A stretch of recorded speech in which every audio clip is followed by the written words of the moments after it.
आज मैं तुम्हें एक ऐसी कहानी सुनाने जा रहा हूं जिसे सुनकर तुम्हारे रोंगटे खड़े हो जाएंगे।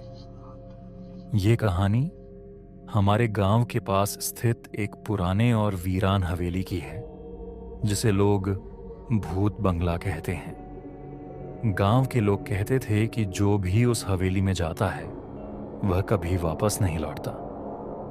हम हमेशा सुनते थे कि वहां रात के समय अजीब अजीब आवाजें आती हैं और अंदर कुछ ऐसा है जो किसी को दिखता नहीं।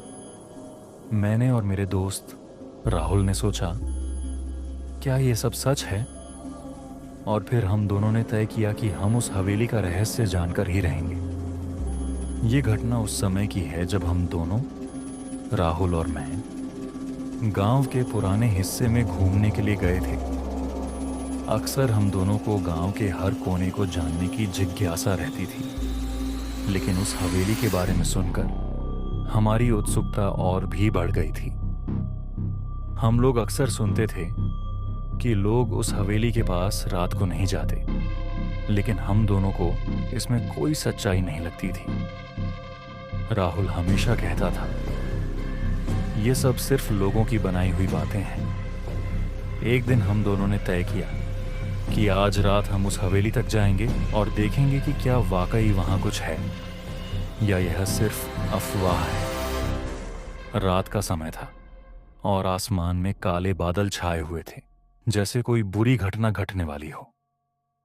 हवेली की ओर बढ़ते हुए हमने महसूस किया कि जैसे कोई अदृश्य शक्ति हमें खींच रही हो। हवेली का रास्ता सुनसान था और चारों ओर सन्नाटा था। हवेली का दरवाजा थोड़ा खुला हुआ था, जैसे किसी ने उसे जल्दबाजी में छोड़ा हो। हमें अंदर जाने में कुछ नहीं रुक सका और हम दोनों चुपचाप दरवाजे के अंदर घुसे।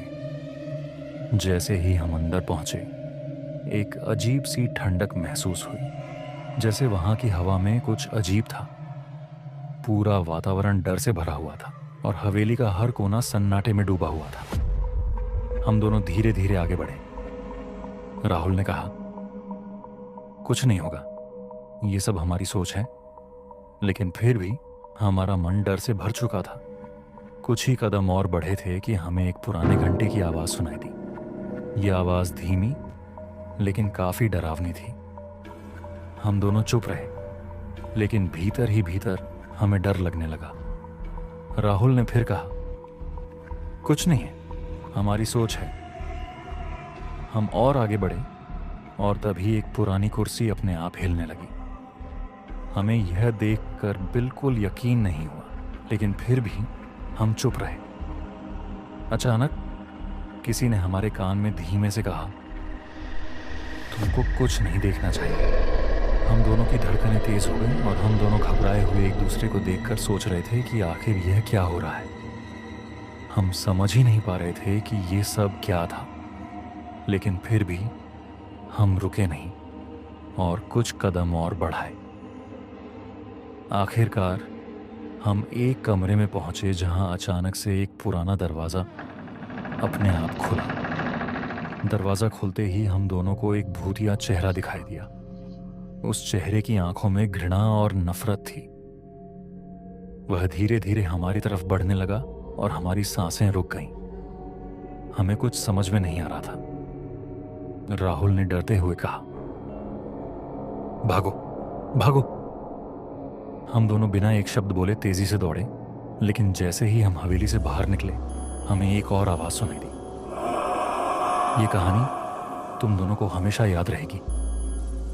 हम दौड़ते हुए गांव तक पहुंचे। हमारी सांसें तेज हो गई थीं और दिल बेतहाशा धड़क रहा था। हम जैसे ही गांव के पास पहुंचे, सब कुछ सामान्य लगने लगा। लेकिन उस रात के बाद राहुल का व्यवहार बदलने लगा। वह लगातार उस हवेली और उस चेहरे के बारे में सोचने लगा। वह बिल्कुल अजीब सा लगने लगा, जैसे वह उस हवेली से प्रभावित हो गया हो। कुछ दिनों बाद उसने मुझसे कहा, मुझे लगता है मैं उस हवेली का हिस्सा बन चुका हूं। उसके चेहरे की रंगत भी बदलने लगी थी और उसकी आंखों में वही डर और घृणा साफ दिखाई देने लगी थी।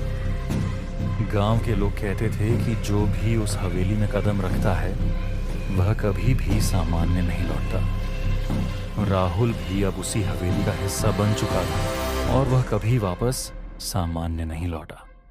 उसका व्यक्तित्व पूरी तरह से बदल चुका था। गांव में लोग इस घटना को लेकर अब भी बहुत डरते हैं और कोई भी उस हवेली के पास जाने का साहस नहीं करता। यह कहानी आज भी हमारे गांव में सुनी जाती है और हम कभी भी उस हवेली के पास जाने का नाम नहीं लेते। यह घटना हमारे जीवन का एक अजीब अनुभव बन गई और हम दोनों इस रहस्य को समझने में पूरी तरह से असफल रहे। अगर तुम्हें यह कहानी थोड़ी डरावनी लगी हो तो कृपया इस वीडियो को लाइक करें और हमारे चैनल को सब्सक्राइब करें।